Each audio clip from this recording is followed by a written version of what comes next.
guys, what's up? I am here with Vince Guerreri, who is not only a Youngstown native, but pretty smart about Cleveland sports. Welcome, Vince, to the podcast.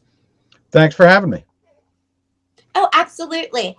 How I came across you is one time I was scrolling through Twitter and I seen an article about Youngstown, and me, being from Youngstown, I'm like, oh, what's this about? Someone's from Youngstown I don't know about. And I read the article and it was like, oh my gosh, every single theme that you spoke about in that article was it resonated with me, to be from Youngstown. So it makes me happy to support anyone from Youngstown. So I went and I did get a copy of your book at Barnes & Noble, and Which I appreciate. Oh, of course. And it's amazing. So I can't wait to talk about that. So my first question for you, Vince, is we'll start a little bit with Youngstown. If you were to write a book called Weird Moments in Youngstown Sports, what's the first story that comes to your head that you can remember or that you think about? Boy, that's a really good question, and I'm not sure I can think of one right off the top of my head. I mean, Youngstown is actually one of those cities that was never really big enough for a major league team, but always had a significant minor league presence. There were minor league baseball teams all the way up through the 1950s. Youngstown was actually home to a basketball association. I think it was a BAA team. Anyway, it was home to a pro team in one of the leagues that merged to become the NBA. And we're talking in the 1940s, and they actually played their home games at the South High Fieldhouse. But I feel like now that I've talked through this, I think the top weird moment in Youngstown sports is that Youngstown was where the penalty flag was invented. Oh, wow. I didn't know that.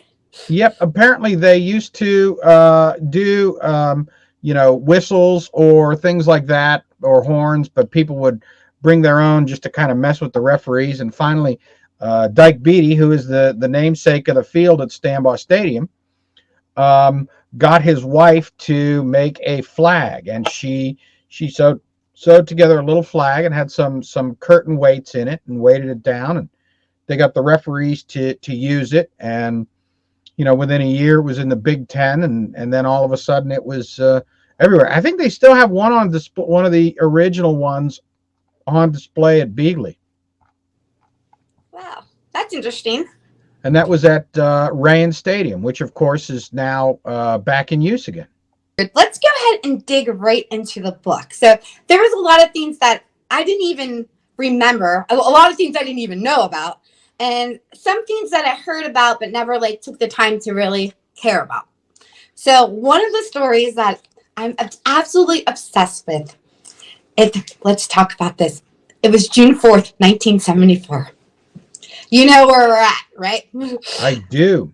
So the Indians are playing the Texas Rangers, right? Not this. Correct. This is coming up a week after they just met in Texas. Is that true or close to time? Yes, it is. You're obviously talking about the infamous 10-cent beer night. And the week before they had played a series in Texas, and there was a little animosity. And that, that might have been a 10-cent beer night itself. It was actually a very popular promotion throughout the major leagues. There were lots of places that had 10-cent beer nights. So they had one in Texas, and there was a fight on the field, and people were throwing things. Fans were throwing things at the players. And after the game, the manager of the Rangers at the time was a fellow named Billy Martin, who never met a fight he could avoid. But they said, "You're going to Cleveland next week. Are you worried that there will be reprisals?" And he says, "No. Cleveland doesn't draw enough fans that we have to worry about that." And at the time, that was kind of true. In 1973, the Indians had drawn something like 72,000 people to opening day, and that was like 10% of their total attendance that season. So the Rangers come to town the following week, and it is 10-cent beer night. It is the first of 4 scheduled 10-cent beer nights in Cleveland. And there were a lot of people there. And I've actually talked to some of the people who were there, and they said that it was a bigger crowd than they were used to, and it was not the kind of crowd that had come to see a baseball game. Well, they didn't come to see a baseball game. They came to get drunk. They did. Yeah. And that is precisely what happened. And there were various shenanigans. People were jumping down and running across the field, and people were jumping down and mooning the stands. And in the bottom of the ninth, the Indians were actually mounting a comeback. They were coming back, and then all of a sudden, somebody hops down and runs over to the Rangers right fielder and tries to take his baseball cap. Now, the field at Cleveland Stadium was crowned. And so if you were in the dugout, it went up a little bit. There was a little bit of an elevation, then it went back down as you were heading into the outfield. So they see this guy in the Rangers in the dugout see this guy run over to Jeff Burroughs, and they see Jeff Burroughs fall down, and they don't realize that the guy took his cap. They thought, oh, God, a fight's breaking out. And so they said, we got to go get him. And so they run out, and then the Indians say, we got to help the Texas Rangers go get their guy. And so they run out, and then all of a sudden, everybody's on the field. I actually talked to the manager of the Indians at the time, a guy named Ken Aspermani, and he said, I wasn't too worried about the fight because there were a lot of people on the field who were in no condition to throw a punch. Yeah. And they ended up forfeiting the game. The Indians forfeited the game, and it was just, a national embarrassment for the team and the city. But did they stop there? No, right? They did continue to have another 10-cent beer night, I think. Yes. They do it again. They but did. They limit it this time, right? To like 2 beers or something like that. 2 beers were 10 cents each. The rest were full price. And the reporter for the Cleveland Press likened it to a church social. Yeah. Yes.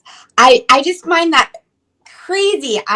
Like after reading about that in your book, I dug into it a little bit more and just kept watching and reading about it. And it's just crazy but I could see like the perfect storm on how it could happen. You bring in a bunch of 19-year-olds. Hey, if I was 19, 20 years old at that time, I would have been throwing probably fireworks out into the field. I'm not, I mean, that's what they wanted to do, is to get people in, but what a recipe for disaster. Fireworks on the field, streakers, people stealing the bases. And that's what I wanted to ask. They still say that they don't know what happened to those stolen bases.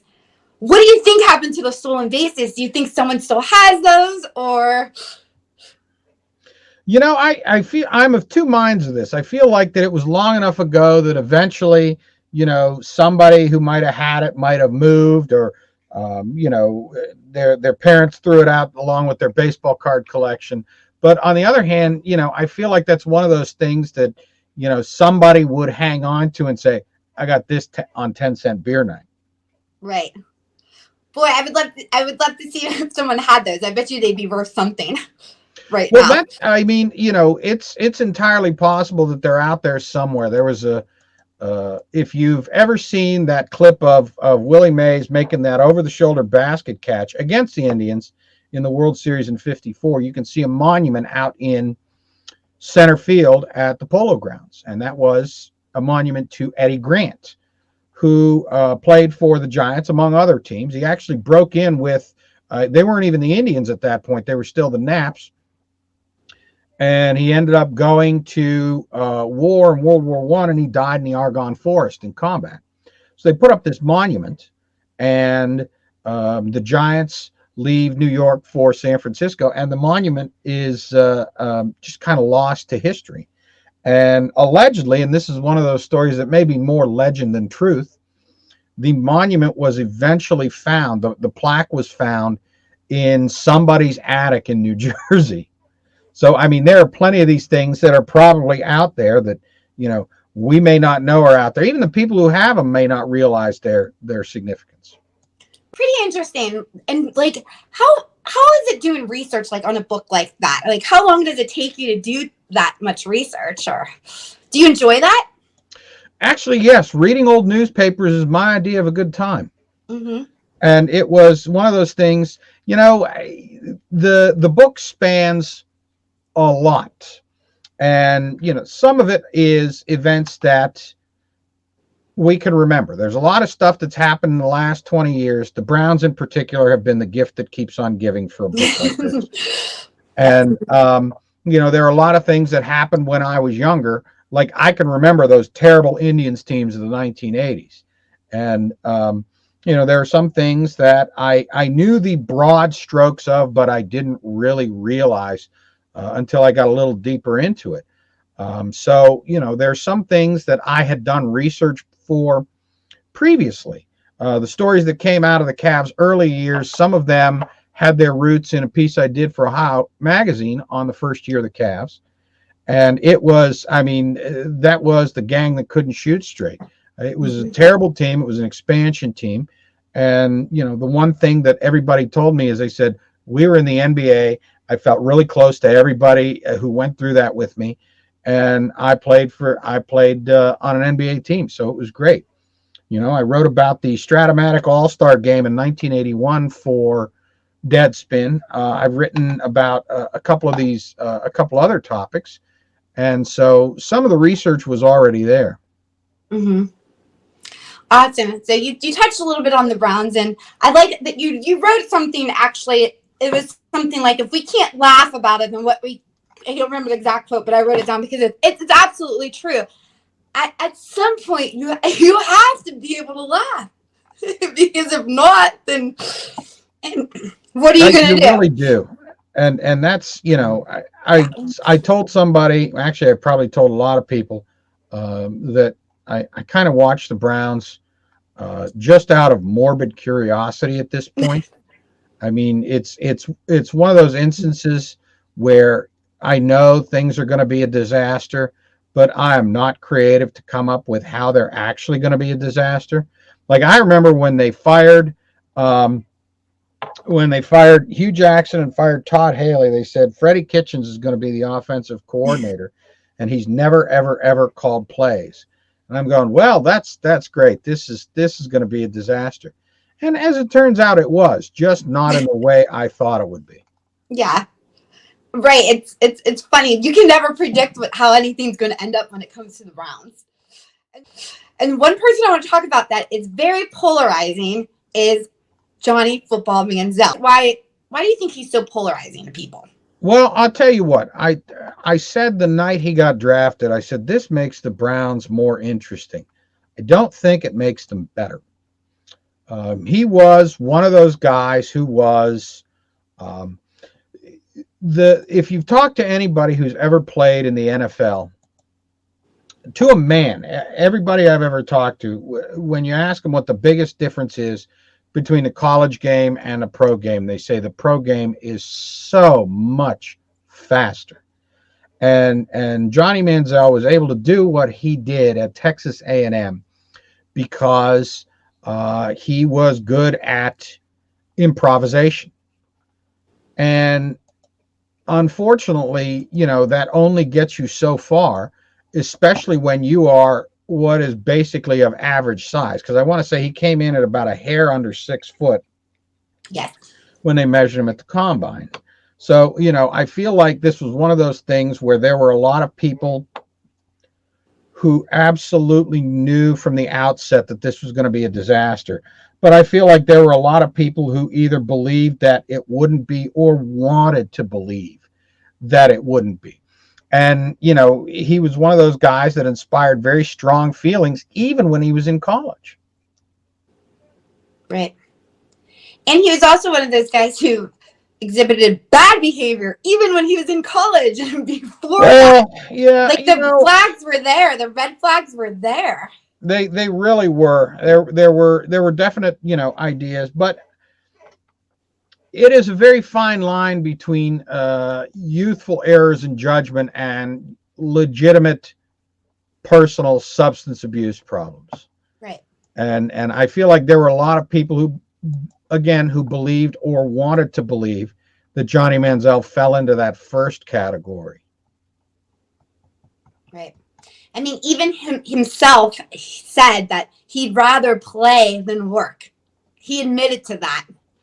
I just watched like something that he did a year ago or something, and he was pretty candid at it. That and it was kind of like refreshing to watch because he was pretty honest and said, I did not have the maturity to be a football. I'd rather played. I'd rather went to Vegas than played.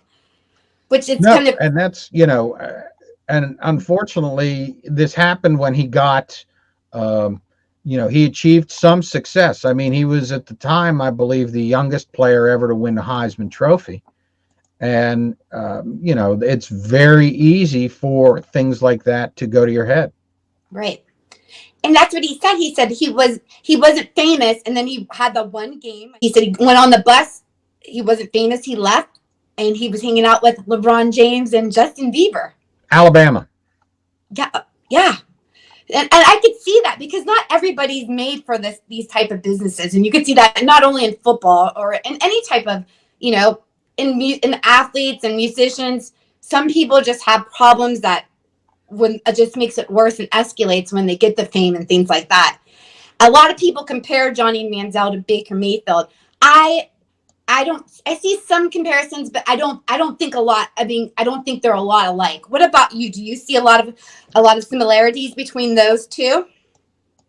No, and I said this at the when Mayfield got drafted, because there were a lot of people say, "Oh yeah, this is just Johnny Manziel all over again," and I the difference to me was the work ethic, because Manziel was one of those guys. He went to Texas A&M, he achieved there, went pro, and I mean, Baker Mayfield walked on at Texas Tech, got the starting job, ended up leaving there, walked on again at Oklahoma, ended up winning the Heisman Trophy there. So, I mean, I feel like he had a little bit more of a head on his shoulders than Johnny Manziel did.